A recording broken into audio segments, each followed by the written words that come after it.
Francosphère. Dominique Rodrer.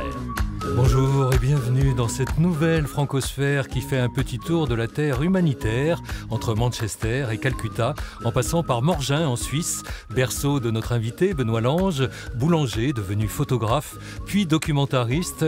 Il met en lumière dans son premier film un homme de l'ombre, un homme de bien, Dr Jack, ex-fermier devenu étudiant en médecine à 35 ans.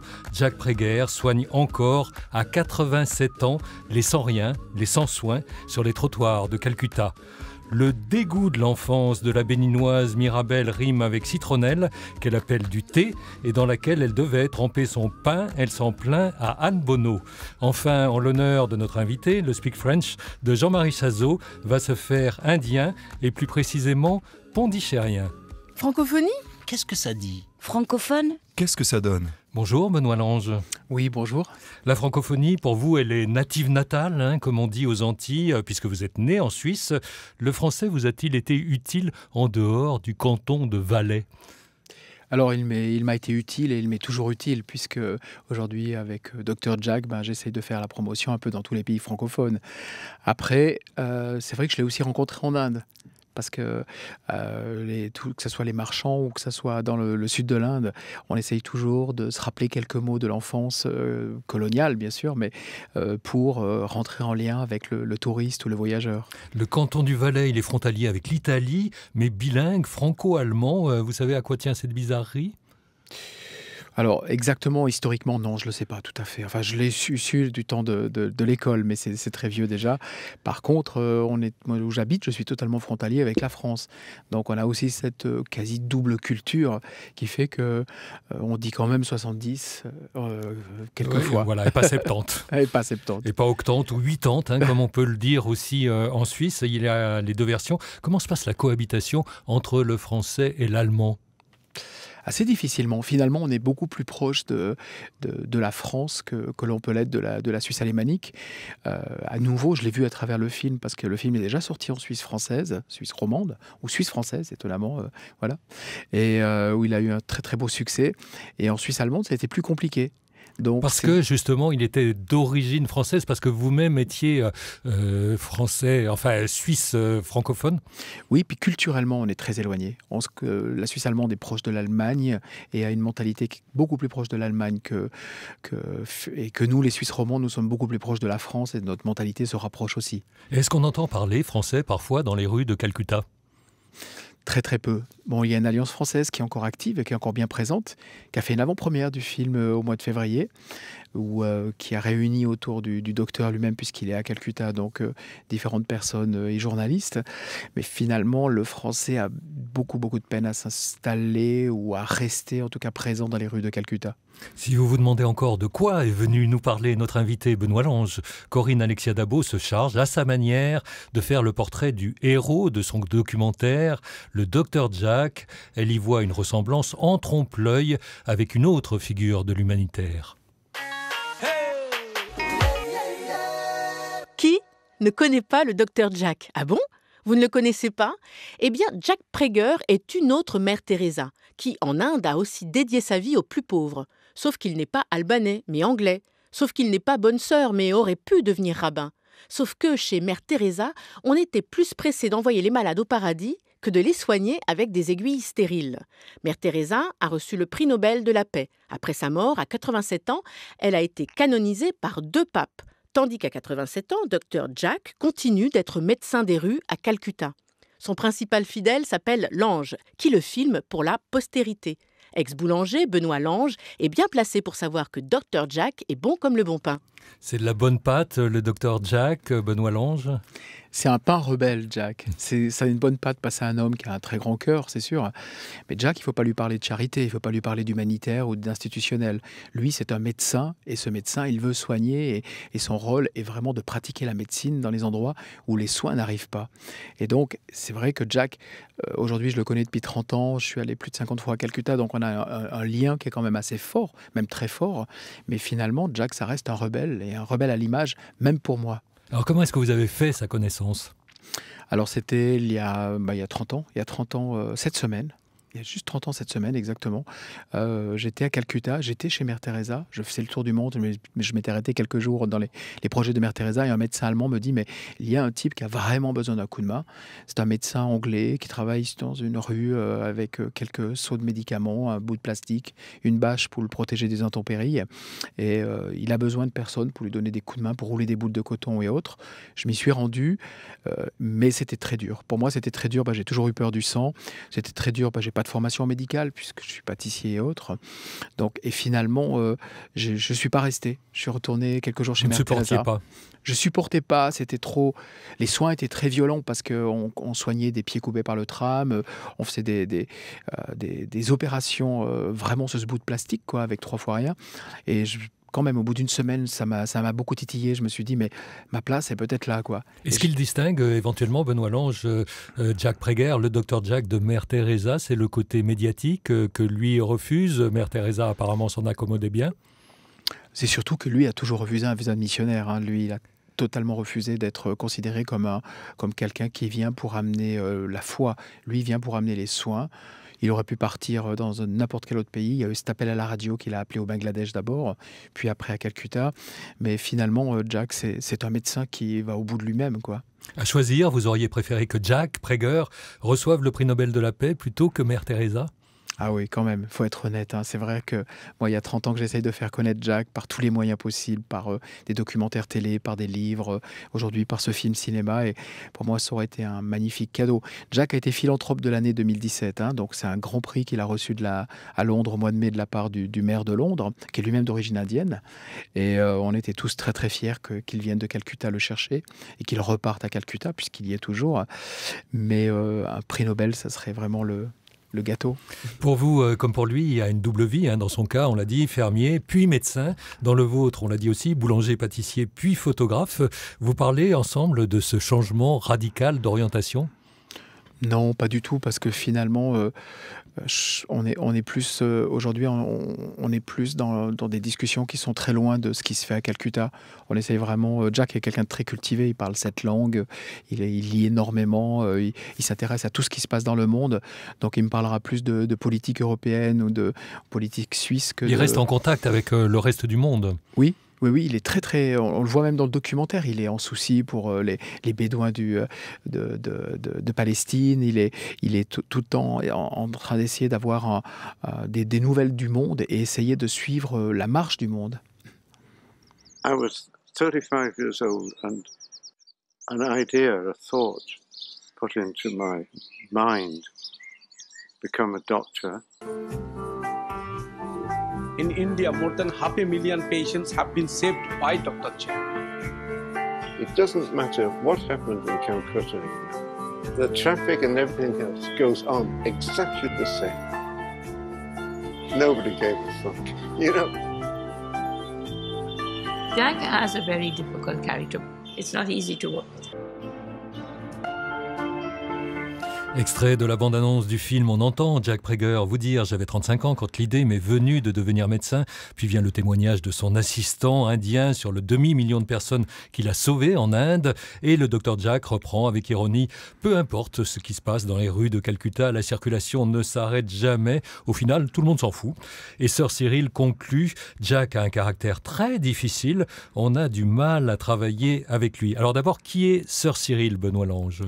Sœur Cyril, c'est une religieuse que j'ai dû rencontrer sur la demande de Jack il y a un peu plus de 20 ans pour essayer de trouver un nouveau centre de soins puisqu'on était expulsés de la rue où Jack officiait déjà depuis une dizaine d'années. Et c'est vrai que Sœur Cyril, c'est une Irlandaise, c'est une sœur qui est à Calcutta depuis 50 ans, c'est quelqu'un qui a un caractère bien trempée. Et quand je suis arrivé chez elle dans son école bourgeoise, elle a tout de suite dit oui, je vais vous donner un coin de ma cour de récréation parmi les enfants bourgeois pour que vous puissiez soigner les gens de la rue. Et ça, pour moi, ça avait été un choc déjà de cette grande ouverture d'esprit. Et puis, ça a permis à Jack de rebondir et de ne pas se retrouver sans clinique pendant quelques temps. Alors, caractère bien trempé et cœur sur la main, c'est son point commun avec Jack Praeger, dont elle dit qu'il a mauvais caractère. Il est pénible pour ceux qui travaillent avec lui, Benoît Lange ? Il n'est pas pénible. Jack fait des fixations. Jack, quand il a une idée, c'est très très compliqué de l'en faire démordre. C'est-à-dire, moi, combien de fois j'ai essayé de le faire venir pour rencontrer des médias ou des donateurs, mais pour lui, sa priorité, c'est soigner à Calcutta. Ce n'est pas il n'a pas de temps à perdre avec voilà. tous ses à côté. C'est ça, et c'est pas courir les cours européennes pour essayer d'avoir un peu de soutien. Ça, il ne sait pas faire sa propre promo, comme on dit. Ah, il veut pas. Et il a peur, il n'aime pas son image, déjà, et on le voit aussi dans le film, il n'aime pas son image. Et pour lui, ce qui est très très important, c'est d'être sur le terrain et dans le terrain. Il a une grande capacité d'autodérision sur son action, mais il a l'impression qu'il ne restera rien de lui après sa mort. Il s'en fout. Il s'en fout. Il dit tout le monde s'en fout, et lui, il s'en fout aussi. Mais complètement. Il s'en fout de son image, il s'en fout des prix qu'il reçoit. Il a été décoré par la reine Elisabeth. Il est membre du British Empire. Il n'a même pas été chercher son prix quand il l'a eu. Et c'est le consul anglais qui a dû venir depuis Delhi, dans les cliniques de Calcutta, lui amener son prix. Pour Jack, ça c'est futile. Et quand il a plaqué sa ferme, parce qu'on rappelle qu'il était fermier quand même, il était fermier en Angleterre, pour devenir médecin, sa motivation c'était d'aller soigner les plus démunis dans le monde ? Pas encore. Il avait vraiment un appel, je dois devenir médecin. Il a senti ça sur son tracteur un jour, comme si son esprit s'ouvrait et se refermait avec cette pensée qui est rentrée dans son esprit, je dois devenir médecin. Mais c'est vrai qu'il était déjà attiré plutôt vers la médecine sociale. Et par la suite, quand il a eu terminé ses études de médecine, il a écrit au docteur Schweitzer, l'Ambaréné, en disant « mais j'aimerais venir travailler en Afrique avec vous ». Et lui a dit « finis d'abord ta médecine, finis d'abord tes stages, et puis trouve l'endroit où le destin t'appellera ». Francosphère, Dominique Rodrey. Nous sommes avec le réalisateur suisse Benoît Lange pour son film documentaire Dr Jack sur un vieux médecin anglais de 87 ans, Jack Prager, qui continue de secourir sur les trottoirs de Calcutta les sans toit et sans accès aux soins. Nous allons y revenir après un grand détour par le Niger où vivait petite la béninoise Mirabelle. Elle confie son goût de l'enfance, plutôt un dégoût, à Anne Bonneau. Au cours du petit déjeuner le matin, je me rappelle à table lorsqu'on mangeait, il y avait le thé, le pain et les parents voulaient forcément que le pain soit trempé dans le thé pour qu'on puisse le manger. Ça fait qu'aujourd'hui la citronnelle me dégoûte, je ne prends pas la citronnelle. Eux, c'était leur façon de faire. Et moi, je n'aimais pas voir le pain dans le thé, ça me paraissait bizarre. On me tapait pour que je le mangeais, mais à chaque fois que je finissais de manger ça, je vomissais après. Ça me paraissait tellement bizarre et même jusqu'aujourd'hui, après avoir grandi, je ne peux pas à la fois prendre le thé et le pain ensemble. Je prends le pain d'abord, après je bois le thé dessus, mais jamais les deux à la fois. Il fallait l'acheter, la citronnelle, mais dans ma cour, chez moi, dans notre maison, parce que mes parents l'aimaient beaucoup, on l'avait plantée, donc on n'avait pas besoin de l'acheter, juste en tirant un bout du sol, on pouvait la préparer. Je n'aime pas l'odeur de la citronnelle aujourd'hui. Tout le monde dit les bienfaits, il faut le prendre parce que ça fait ci, mais je ne prends pas jusqu'aujourd'hui la citronnelle. Au Niger où j'ai grandi en principe, c'est les bouillies, les beignets et consorts. Mais nous, on n'était pas nigériens, donc mes parents avaient leur manière de faire. Le petit déjeuner, le pain, le lait, comme petit déjeuner, c'est une pratique transportée au Niger. Sinon, dans les familles nigériennes, ce n'était pas la pratique, c'était des beignets. Il y en a sous plusieurs formes et puis accompagnés de bouillie de mil ou de bouillie de maïs ou encore du sorgho. Des gens qui étaient de familles aisées, de familles nanties, pouvaient prendre le petit déjeuner tous les matins. Mais quand on est d'une classe sociale ou d'un rang social assez bas où les parents n'avaient pas d'argent, beaucoup allaient à l'école sans avoir mangé et ils avaient 100 francs ou 150 pour la récréation à 10 heures. Donc c'est en ce moment que ces enfants-là mangeaient qui n'avaient pas le temps ou l'opportunité de prendre le petit déjeuner le matin. En Inde, vous continuez à faire votre pain, Benoît Lange ? Oui, il y a très longtemps que je ne fais plus mon pain. Vous êtes fils de boulanger aussi ou Pas du tout. C'est une vocation qui vous est venue à vous? Mon papa est un vrai artisan suisse qui fabrique des horloges dans la montagne. Ah oui, donc, on ne peut pas faire plus suisse, effectivement. Qui n'a effectivement. jamais voyagé de sa vie, donc c'est vraiment très aux antipodes de ce que j'ai vécu. Et vous trempiez votre pain dans le chocolat quand vous étiez petit? Même pas. À cette époque, qu'est-ce que vous aimiez manger? Quel était votre goût de l'enfance dans les Alpes suisses? Ma maman a toujours fait un gâteau qui s'appelle la salée, qui était un gâteau avec une pâte levée et dessus des pommes et puis du sucre. Et ça, c'est quelque chose qu'elle fait encore toujours, qui est resté vraiment le goût de mon enfance. La cuisine indienne est une des meilleures du monde. Vous avez complètement changé votre régime alimentaire en vivant là-bas? Un petit peu. J'étais un petit peu quand même. Je me suis quand même ouvert aux différentes cuisines. Bon, j'ai pas mal voyagé dans d'autres pays aussi, que ce soit en Chine ou en Afrique. Et c'est vrai que ma cuisine aujourd'hui est un petit peu plus ouverte, ou même assez ouverte par rapport à ce que j'ai vécu dans mon enfance. Alors la question de la nourriture dans un pays où tout le monde ne mange pas à sa faim, est-ce que ça ne devient pas un tourment moral pour chaque étranger présent sur place? Alors, la charité est le pire sentiment que peut avoir l'être humain envers un autre. C'est-à-dire que la charité, on veut vite donner quelque chose pour que cette image de misère ou de tristesse ou de mauvaise nutrition, de malnutrition disparaisse. Je pense que là, moi, je ne me sens pas appelé sous cet angle-là. Pour moi, il est important qu'on se rende compte qu'on fait tous partie du même monde. Et ça, c'est un peu Jack qui me l'a inculqué finalement. On fait tous partie du même monde. Et puis pour que le monde aille mieux, il faut quand même qu'on travaille ensemble et qu'on avance ensemble et qu'on partage ensemble. Mais moi, je vis relativement bien. En Suisse, je mange bien, j'ai une voiture, j'ai des vacances. En Inde, vous voulez dire? En Suisse aussi. En Suisse aussi. En Inde, oui. en Suisse, c'est-à-dire, je vais pas vivre pieds nus en Inde ou en Suisse parce qu'il y a des gens qui vivent pieds nus. Pour moi, c'est important de garder sa place et d'essayer de faire que le monde, de rendre que le monde que Jack m'a fait découvrir possible et accessible. Le docteur Jack, il est comme ça, il n'est pas prêchi-prêcha, c'est ce qui pouvait le déranger éventuellement chez Mère Teresa dont on parlait tout à l'heure. Exactement, c'est pour ça aussi quand j'ai quitté les centres de Mère Teresa, je me suis senti aussi un peu soulagé de cette grande présence quand même missionnariale, on dira. Non, Jack n'est pas du tout comme ça. Jack, il ne veut pas du tout culpabiliser les gens, au contraire. Lui, il vit très simplement, c'est son choix de vie. Il se sent bien en vivant très très simplement. Lui, très il vit modestement. comme un vrai missionnaire, qui ne l'est pas, mais il vit dans une espèce d'esprit comme ça, très monacal. Oui, tout à fait. Et ça, c'est le choix de Jack. Mais quand on lui amène de la nourriture, on lui amène une bière, on lui amène une bouteille de vin rouge, il la boit avec nous. L'hélico. Il la siffle avec nous.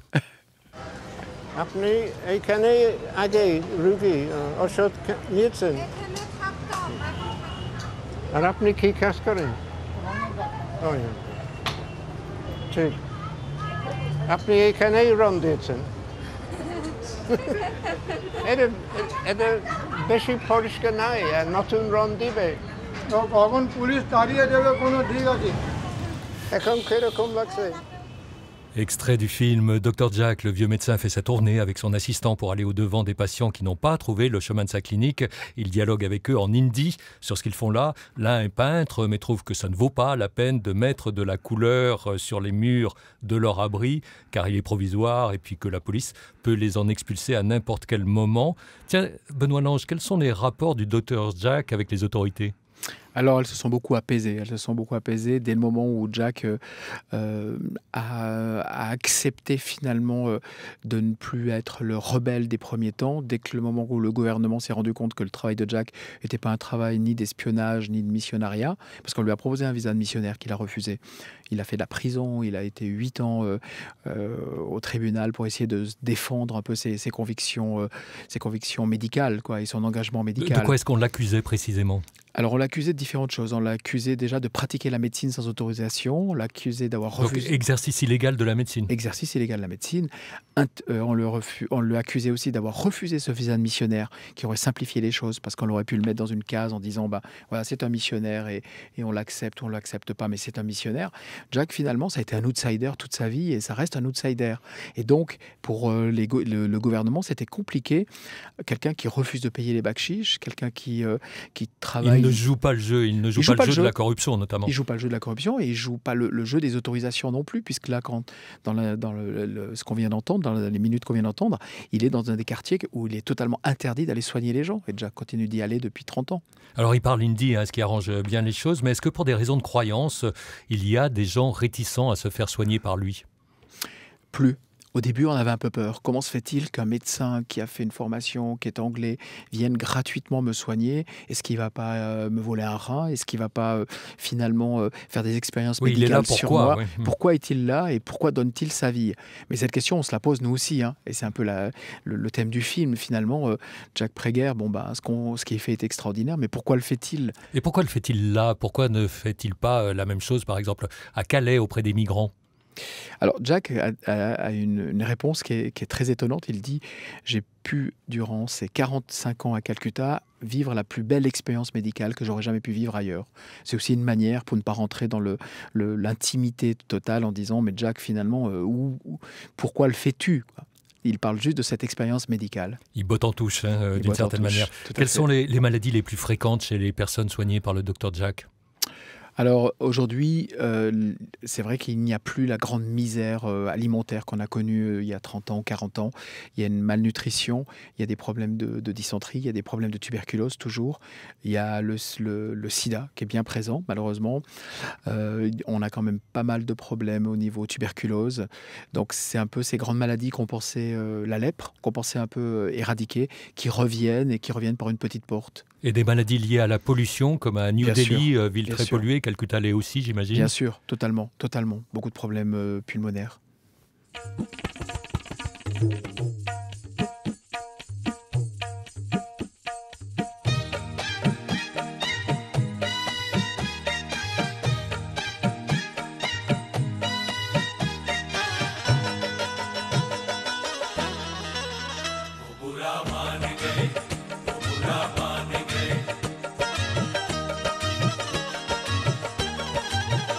जरा सा हमने जो हमदम को निगाहों से छुआ, जरा सा हमने जो हमदम को निगाहों से छुआ, वो बुरा मान गए, हाँ बुरा मान गए, वो बुरा मान गए, हाँ बुरा मान गए. Une musique que vous reconnaissez peut-être, Benoît Lange, vous avez l'occasion d'entendre là-bas du Bollywood, ça c'est du Bollywood 2017, Jaspinder Narula, Wo Buma Man Gay. Vous connaissez, vous aimez le Bollywood? Alors moi j'aime beaucoup parce que finalement c'est vraiment des touches de légèreté et de bonheur, quoi. Et pour les gens de la rue, lorsqu'on a 10, 15, 20 roupies qu'on a pu mendier ou qu'on a pu gagner dans un petit job, on hésite toujours entre aller manger ou aller au cinéma. Tout le monde y va, y compris les patients du Dr Jack qu'on voit démunis, complètement sans rien, comme je disais tout à l'heure. S'ils ont l'occasion, ils vont aller se changer les idées avec Bollywood. Alors eux, ils sont quand même dans le fin fond de la difficulté économique. Alors, je ne pourrais pas dire qu'ils iraient d'abord voir un film, mais je pense qu'ils sont énormément titillés par le fait de pouvoir aussi se libérer la tête quelques minutes. Et pour le Dr Jack, est-ce qu'il y a place pour les loisirs à Calcutta? Pas beaucoup. Jack, finalement, sa chambre, c'est un peu son antre. C'est celle qu'on a eu beaucoup de peine à pouvoir filmer parce qu'il ne voulait pas qu'on rentre dans ce lieu qui est un peu un lieu mythique, finalement. Finalement, il l'a accepté après des années de discussion et d'approchement et finalement, j'ai dû me dévoiler. J'ai dû lui expliquer pourquoi je voulais faire ça et qu'est-ce que j'attendais de lui et le témoignage que je voulais recevoir. Donc, Jack, dans sa chambre, il y a beaucoup de livres. Il y a des centaines de livres. Il est toujours sur Internet pour faire des recherches médicales. Et je viens de l'avoir au téléphone quelques minutes avant l'émission. Il me dit, mais tu sais, là, je suis en train de trier des nouveaux médicaments qui viennent de sortir. Donc, finalement, il est médecin jusqu'au bout des ongles et jusqu'au bout de l'âme. Et jusqu'au bout de sa vie, hein, parce qu'il parle à un moment donné de sa retraite, mais on sent bien qu'il ne partira jamais à la retraite. Ah non. Non, il partira jamais, il restera... on l'a pas mis dans le film parce que c'était un petit peu pathétique, mais il le dit bien, je resterai à Calcutta jusqu'à ce que je tombe. Dernière séquence de l'émission, le Speak French de Jean-Marie Chazot, qui s'intéresse aujourd'hui au français tel qu'on le parle à Pondichéry. Elle a beau s'appeler Pudducherry aujourd'hui, Pondichéry fleure encore bon la francophonie, même si ce n'est plus un comptoir français depuis la rétrocession à l'Inde en 1954. Les autorités françaises sont allées s'incliner une dernière fois devant la statue de Duplex avant de quitter Pondichéry. C'est une page d'histoire commencée au XVIIe siècle qui se tourne aujourd'hui. 7000 Indiens choisirent alors de garder la nationalité française. Ils continuent, ainsi que leurs descendants, à voter aux élections françaises, même s'ils ne se sont jamais rendus dans l'Hexagone. C'est d'ailleurs la seule communauté de Français de l'étranger qui n'est pas formée d'expatriés. Dans les rues, les plaques sont en tamoul et en français, mais l'anglais domine partout pour sauver les 300 maisons coloniales restantes, tout en modernisant les infrastructures de la ville. Le gouvernement indien a lancé un programme financé pour le tiers par la France, mais baptisé Smart City. Pondichéry, au sud de l'Inde, ça n'est pas la porte à côté vue de Calcutta. Benoît Lange, qui est à côté du Bangladesh, à 2000 km à peu près. Vous avez quand même eu l'occasion d'y aller à Pondichéry, non ? Je m'y suis rendu plusieurs fois à Pondichéry, parce que c'est vrai que Pondichéry, c'est une Vous ville... dites Pondichéry, hein Pondichéry, ouais, je suis resté avec les noms d'origine, on dira. Mais c'est vrai que c'est une ville qui a une atmosphère qui est juste unique en Inde, où on a vraiment l'impression d'être ailleurs et d'être dans la mémoire. De cette impression un peu surannée liée au passé colonial ? Alors, il y a de ça, et il y a le fait qu'on est en bordure de mer déjà. Donc les embruns sont là, et puis l'odeur est là de la mer. Et puis, on a l'impression que cette ville vit au ralenti. Qu'elle est hors de cette Inde, qui finalement est un pays qui est totalement explosé et très très dynamique. Et à propos de langue, c'est facile à apprendre les langues indiennes, l'hindi, le bengali et toutes les autres. Vous vous y êtes mis ? Alors moi, je suis pas très doué pour les langues, je vais être honnête. J'ai appris l'anglais déjà à Calcutta et en Inde, donc je parle un anglo-indien qui est véhiculaire, que tout le monde comprend et connaît. Oui, tout à fait, c'est cela.